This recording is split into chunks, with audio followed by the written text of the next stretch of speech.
नमस्कार दोस्तों, स्वागत है आप सभी का। आज जो अपना महत्वपूर्ण बिंदु लेने वाले हैं वो है शब्द।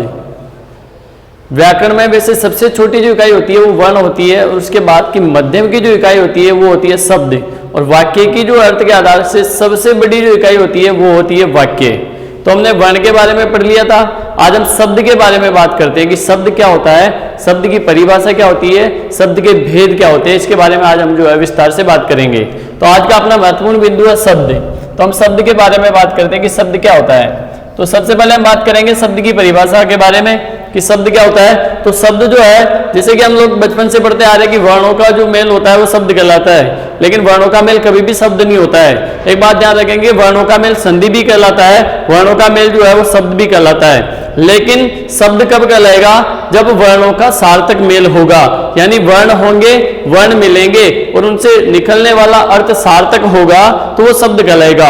अगर अर्थ सार्थक नहीं है तो वो निरर्थक अर्थ में कभी भी शब्द नहीं कहलाता है। तो वर्णों का सार्थक योग ही शब्द कहलाता है। परिभाषा की बात करें तो वर्णों का सार्थक मेल शब्द कहलाता है। अब जैसे मैंने बात की, सबसे पहले वर्ण की बात करते हैं। जैसे वर्णों को मिला के देख लेते हैं क्या शब्द बनता है क्या। जैसे मैंने एक वर्ण लिखा क और एक वर्ण लिख दिया मैंने ख, दोनों वर्ण है, ये भी वर्ण है। हिंदी वर्णमाला में दो भेद होते हैं वर्ण के, पहला स्वर दूसरा व्यंजन।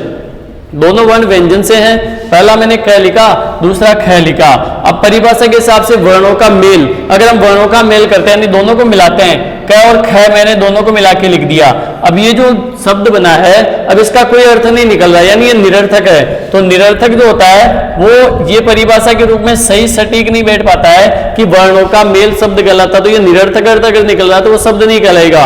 लेकिन वर्णों का मेल हो और सार्थक अर्थ निकलता है तो वो शब्द कहलाएगा। इसी तरह मैंने जैसे लिख दिया क और मैंने लिख दिया मैं और मैंने लिख दिया ल, ये भी वर्ण है, ये भी वर्ण हो और ये भी वर्ण है। अब इन तीनों को मैंने मिला के लिखा यहाँ पे, तो ये निकला क मैं ल, और ये कमल जैसे ही बना तो इसका अर्थ होता है फूल, यानी ये सार्थक शब्द है। और जैसे ही सार्थक शब्द बन जाता है, वर्णों का सार्थक मेल हो जाता है, तो वो शब्द कहलाता है। तो यहाँ पे कमल जो है ये एक शब्द कहलाएगा, ये इसकी परिभाषा होगी। तो वर्णों का सार्थक मेल शब्द कहलाएगा। इसी बिंदु को जो है ये पूरी तरह से इसी के ऊपर आधारित है। तो वर्णों का सार्थक मेल शब्द कहलाता है, ये परिभाषा में आप लोग ध्यान रखेंगे। अब हम बात करते हैं, ये जो शब्द होता है, शब्द को ही कभी कभी पद भी कह देता है, लेकिन पद और शब्द में क्या अंतर है, ये अपने लिए सबसे बड़ा विडंबना का विषय है कि पद और शब्द क्या होते हैं। इसके बारे में हम समझते हैं। तो शब्द का ही दूसरा नाम होता है पद, यानी शब्द को ही पद कहते हैं, शब्द को ही पद कहते हैं। लेकिन पद कब कहेंगे? जैसे मैंने शब्द लिखा कमल, अब ये शब्द जो है कमल सार्थक भी है, तो ये शब्द है, और ये जैसे ही वाक्य में प्रयुक्त हो जाता है, कमल को मैंने वाक्य में प्रयुक्त कर दिया, तो वहां पर कमल शब्द नहीं रहेगा, वहां पर वाक्य के अनुसार जो है वो पद कहलाएगा। जब शब्द वाक्य के अनुसार प्रयुक्त होता है तो वहां पे वो पद कहलाता है, वहां पे शब्द नहीं कहलाएगा, क्योंकि शब्द को ही पद कहते हैं। तो मैंने लिखा तालाब में कमल खिले हैं। अब यहाँ पे देखो, तालाब में कमल खिले हैं, तो यहाँ पे तालाब, ये जो कमल आया है, यहाँ पे कमल हमने शब्द के रूप में पढ़ा था कि वर्णों का सार्थक मेल शब्द कहलाता है। लेकिन जब ये शब्द उठ के वाक्य में प्रयुक्त हो गया तो इस परिस्थिति में यहाँ पे ये पद कहलाने वाला है, यहाँ पे शब्द नहीं कहलाएगा। तो इसकी परिभाषा क्या होगी पद की, कि जब शब्द वाक्य में प्रयुक्त हो जाता है, जब शब्द वाक्य में अर्थ के अनुसार प्रयुक्त हो जाता है, तो वहां पे शब्द पद कहलाता है। तो शब्द को ही पद कहा गया है जब वो वाक्य में प्रयुक्त हो जाता है। तो पहली कंडीशन से होती है कि जब शब्द वाक्य में प्रयुक्त हो जाता है तो पद कहलाता है। दूसरी बात और आती है कि पद और किसे कहते हैं? जब शब्द, यही शब्द वाक्य के लिंग वचन कारक काल के अनुसार प्रयुक्त हो जाता है। जब शब्द वाक्य में लिंग वचन कारक काल के अनुसार प्रयुक्त हो जाता है, यानी उस शब्द का लिंग वचन कारक काल क्रिया के अनुसार ही होता है, तो वहां पे वो पद कहलाता है। तो पद की दो परिभाषा हो गई कि पद किसे कहेंगे, तो जब शब्द वाक्य में प्रयुक्त हो जाता है तो पद कहलाता है। दूसरी परिभाषा होती है कि जब शब्द वाक्य में वाक्य के या क्रिया के लिंग वचन कारक काल के अनुसार प्रयुक्त होता है तो वहां पे वो पद कहलाएगा। और शब्द की परिभाषा आप लोगों के समक्ष लिखी हुई है कि वर्णों का सार्थक मेल जो है शब्द कहलाएगा। ठीक है, तो एक और परिभाषा मैं लिख देता हूं पद की। जब शब्द वाक्य में क्रिया के लिंग वचन कारक काल के अनुसार प्रयुक्त होता है तो पद कहलाता है। तो ये दो परिभाषा हो गई।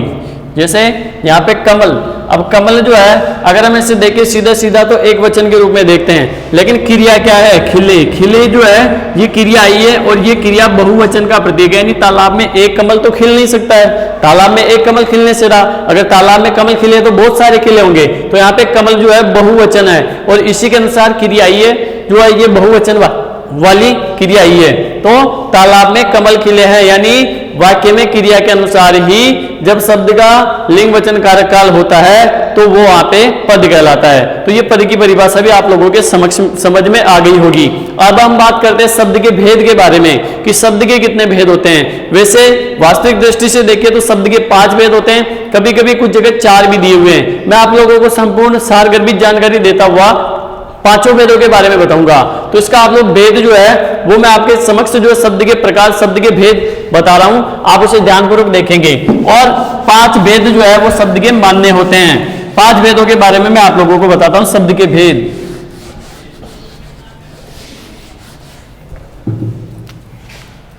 शब्द के भेद, अब शब्द के भेद की अगर हम बात करें तो शब्द के कितने भेद होते हैं, तो शब्द के भेद होते हैं 5। शब्द के भेद होते हैं 5। अब 5 जो भेद होते हैं उनके बारे में बात करते हैं। शब्द का जो पहला जो भेद होता है वो होता है रूपांतरण के आधार पे। रूपांतरण को हम कह सकते हैं कि रूप परिवर्तन, दोनों एक ही बात है। रूप परिवर्तन आ जाए तो भी एक ही बात है, या रूपांतरण, रूप परिवर्तन के आधार पर शब्द के भेद होते हैं 5। पहला रूपांतरण या रूप परिवर्तन के आधार पे। दूसरा जो शब्द का भेद आता है वो आता है उत्पत्ति या उद्गम या मूल स्रोत के आधार पे। मूल स्रोत जिसे हम कहते हैं, मूल स्रोत के आधार पर।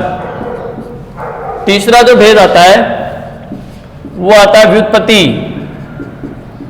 व्युत्पत्ति कह दो, रचना कह दो, या बनावट के आधार पे।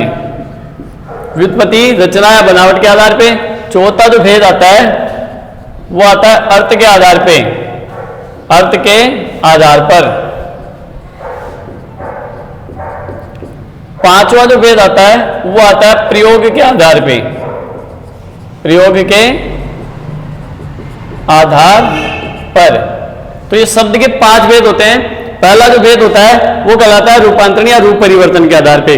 दूसरा जो भेद होता है, देखो पहला जो भेद होता है रूपांतरण या रूप परिवर्तन के आधार पे। हम शब्द के बारे में पढ़ रहे हैं कि शब्द का अगर रूप परिवर्तन, रूप अंतरण, इसमें दीर्घ संधि होगी, रूप अंतरण यानी परिवर्तन हो जाता है, शब्द का रूप परिवर्तित हो जाता है, तो उसके आधार पे कि शब्द का रूप परिवर्तित होता है कि नहीं होता है, उसका पहला प्रकार होता है शब्द का।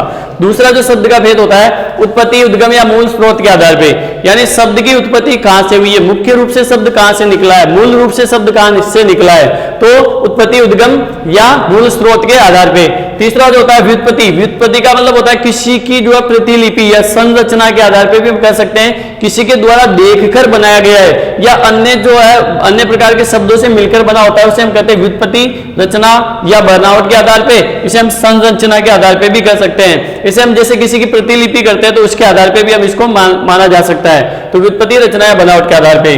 चौथा जो होता है वो होता है अर्थ के आधार पे, और सबसे महत्वपूर्ण होता है अर्थ के आधार पे शब्द के भेद। और पांचवा होता है प्रयोग के आधार पे। बहुत सी जगह 4 ही भेद दिए हुए हैं अर्थ के आधार पे, 5वां भेद नहीं बताया गया है, लेकिन जब संपूर्ण व्याकरण समझनी होती है तो 5वां भेद भी आता है प्रयोग के आधार पे। तो शब्द के कुल 5 भेद होते हैं। पहले भेद के बारे में बात करते हैं रूपांतरण के आधार पे, यानी शब्द का रूप परिवर्तित होता है कि नहीं होता है, तो होता है नहीं होता है। तो रूपांतरण के आधार पर शब्द के कितने भेद होंगे? दो। पहला, अगर शब्द का रूप परिवर्तित हो जाता है, अगर शब्द में विकार उत्पन्न हो जाता है तो वो कहलाता है विकारी। तो इसके भेद होंगे दो, पहला होता है विकारी और दूसरा जो है इसका विपरीतार्थ होता है अविकारी। अब यहाँ पे विकारी व अविकारी की परिभाषा की हम बात करते हैं कि जिस शब्द का रूप परिवर्तन हो जाता है या जिस शब्द में रूप परिवर्तन में विकार आ जाता है तो वो विकारी शब्द कहलाते हैं, और जिस शब्द के रूप परिवर्तन में विकार नहीं आता है तो वो अविकारी कहलाते हैं। अविकारी का दूसरा नाम होता है अव्यय। अविकारी को अव्यय के नाम से भी जानते हैं, यानी वे शब्द जो लिंग वचन कारक काल के अनुसार जिनका रूप परिवर्तन नहीं होता है अविकारी कहलाते हैं, और वे शब्द जिनका शब्द परिवर्तन यानी जिनका रूप परिवर्तन हो जाता है लिंग वचन कारक काल के अनुसार विकारी कहलाते हैं। ये दोनों परिभाषा इंपॉर्टेंट है, इसकी परिभाषा याद है तो इसकी परिभाषा भी आप बता सकते हो। तो रूपांतरण के आधार पर दो भेद होंगे। तो विकारी शब्द की क्या परिभाषा होगी? वे शब्द जिनका लिंग वचन कारक काल से रूप परिवर्तित हो जाता है विकारी कहलाते हैं, और वे शब्द जिनका लिंग वचन कारक काल से रूप परिवर्तन नहीं होता है अविकारी या अव्यय कहलाते हैं। अब यहाँ की इसके बाद में बात करते हैं कि विकारी शब्द के भेद कितने होते हैं। तो विकारी शब्द के चार भेद होते हैं। विकारी शब्द के चार भेद होते हैं, यानी कौन कौन से शब्द होते हैं जिनमें विकार आ जाता है, जिनका रूप परिवर्तन हो जाता है। तो ये चार जो भेद है उसमें से पहला, दूसरा, तीसरा, चौथा विकारी शब्दों में पहला जो आता है वो आता है संज्ञा।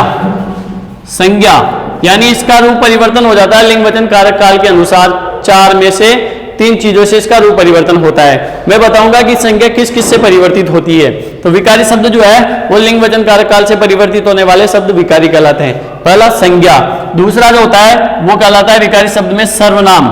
संज्ञा के बाद आता है सर्वनाम।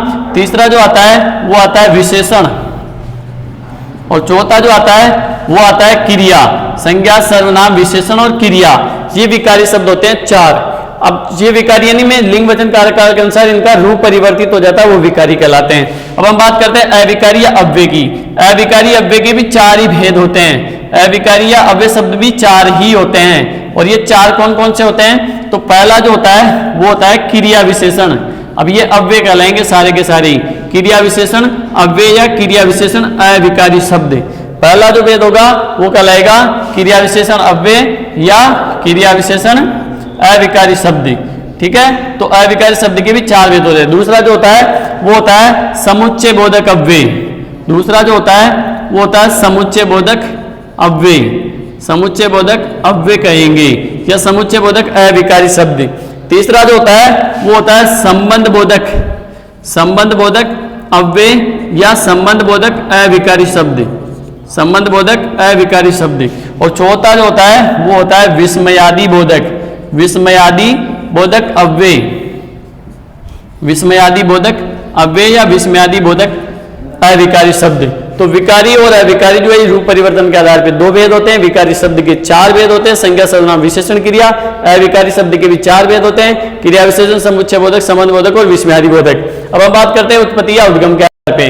तो उत्पत्ति या उद्गम के आधार पर शब्द के पांच भेद होते हैं। उत्पत्ति या उद्गम के आधार पर शब्द के जो है पांच भेद होते हैं। अब इन पांचों भेदों के बारे में बताते हैं कि शब्द जो है उसकी उत्पत्ति कहां से हुई है। पहला जो उत्पत्ति या उद्गम के आधार पर शब्द होता है वो होता है तत्सम। तत्सम यानी संस्कृत के जितने भी शब्द आएंगे वो सारे के सारे जो तत्सम कहलाएंगे। दूसरा जो उत्पत्ति या उद्गम के आधार पर होता है वो होता है तद्भव। दूसरा जो होता है वो होता है तद्भव।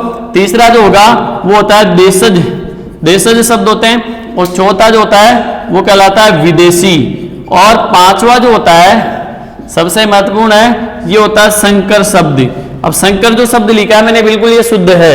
यहाँ पे संकर इसी तरह का आएगा, और इसके बारे में भी बात करेंगे कि दो अलग अलग भाषाओं से मिलकर जो बनते हैं उन्हें संकर शब्द कहते हैं। जैसे अंग्रेजी से और संस्कृत से मिलकर बन गया। तो मैं ये तो आप लोगों को वैसे विदित होगा, इनके बारे में वैसे सारगर भी जानकारी बताऊंगा, लेकिन यहाँ पे इस शब्द के बारे में बात करेंगे क्योंकि बहुत सौ ने पहली बार संकर शब्द के बारे में सुना होगा। चार तक ही नाम सुने हैं, पांचवा आता है संकर शब्द। तो ये संकर शब्द क्या होता है? यानी दो मिश्रित भाषाओं से मिला होता है। अलग अलग भाषाएं होती है, दो होती है, उनसे बनता है। जैसे मैंने यहाँ पे अश्रु शब्द लिखा, ये अश्रु जो शब्द है ये तत्सम शब्द कहलाता है। अश्रु जो शब्द है ये तत्सम कहलाता है। और मैंने यहाँ पे घेष शब्द लिख दिया, गैस जो है ये विदेशी कहलाएगा, क्योंकि अश्रु जो है संस्कृत का है और गैस जो है अंग्रेजी का है। अब जब दोनों को मिलाकर हम बनाएंगे तो अश्रु गैस होगा, और जैसे अश्रु गैस बनती है वो संकर शब्द कहलाता है। तो ये संकर शब्द कहलाएगा, यानी दो विभिन्न प्रकार की भाषाओं से मिलकर बने होते हैं उन्हें संकर शब्द कहते हैं, यानी दो मिश्रण भाषाओं से बने होते हैं उन्हें संकर शब्द कहते हैं। अब हम बात करते हैं व्युत्पत्ति रचना के आधार पे, व्युत्पत्ति रचना या बनावट के आधार पर शब्द के बारे में बात करते हैं। तो व्युत्पत्ति रचना बनावट के आधार पे जो है वो शब्द के तीन भेद होते हैं। व्युत्पत्ति रचना या बनावट के आधार पे शब्द के तीन भेद होते हैं। पहला जो व्युत्पत्ति यानी बने हुए हैं, या तो इनसे बने हुए मूल शब्दों से बने हुए होते हैं, उन्हें व्युत्पत्ति के आधार पे या रचना के आधार पे या बनावट के आधार पे हम कहते हैं। पहला जो होता है वो कहलाता है रूढ़ शब्द, पहले जो होते हैं वो कहलाते हैं रूढ़, और दूसरा जो शब्द होता है वो कहलाता है यौगिक, और तीसरा जो शब्द होता है वो कहलाता है योग रूढ़। यानी तीन प्रकार के शब्द होते हैं जो व्युत्पत्ति रचना बनावट के आधार पे होते हैं। तो रूढ़, यौगिक और योग रूढ़ ये होते हैं व्युत्पत्ति रचना या बनावट के आधार पे। अब हम बात करते हैं शब्द का सबसे महत्वपूर्ण भेद होता है अर्थ के आधार पे। तो अर्थ के आधार पे भी वाक्य के 8 भेद होते हैं और अर्थ के आधार पे शब्द के भी 8 ही भेद होते हैं। तो हम शब्द के भेद पढ़ेंगे अर्थ के आधार पे, और अर्थ के आधार पे जो शब्द के भेद होते हैं वो 8 भेद मैं आपको बताता हूं। पहला जो इसका भेद होता है अर्थ के आधार पे, पहला जो इसका भेद होता है वो होते हैं विलोम शब्द। विलोम शब्द जो है ये अर्थ के आधार पे होते हैं। विलोम शब्द कह दो, विपरीतार्थ शब्द कह दो, एक ही बात है। तो विलोम शब्द जो है ये अर्थ के आधार पे होंगे। दूसरा जो होता है वो कहलाता है पर्यायवाची, ये भी अर्थ के आधार पे होता है। शब्द का अर्थ जो है पर्यायवाची के आधार पे निकलता है, तो पर्यायवाची। तीसरा जो होता है अर्थ के आधार पे वो होता है वाक्यांश के लिए एक शब्द, वाक्यांश के लिए एक शब्द। चौथा जो होता है भेद इसका वो कहलाते हैं युग्म शब्द। युग्म शब्द जो है उन्हें समोच्चरित शब्द भी कहते हैं, युग्म शब्द को समोच्चरित शब्द भी कहते हैं। और इसका पांचवा जो भेद होता है वो कहलाता है एकार्थक, एकार्थक। और छठा जो भेद होता है वो होता है अनेकार्थक। अनेकार्थक को हम भिन्नार्थक शब्द के नाम से भी जानते हैं। कभी कभी इनका नाम जो है परिवर्तन होकर आता है, तो यहाँ पे भिन्नार्थक भी हो सकता है, भिन्नार्थक। और सातवां जो आता है वो आता है अनेकार्थक, यानी एक ही शब्द के अनेक अर्थ निकल जाते हैं, वो अनेकार्थक। ये सारे अर्थ के आधार पे हैं। और आठवां जो भेद आता है वो आता है अपना, जैसे लोकोक्ति मुहावरे होते हैं, तो यहाँ पे मुहावरे होते हैं या लोकोक्तियां, उनको माना गया है। लोकोक्ति व मुहावरों को माना गया है।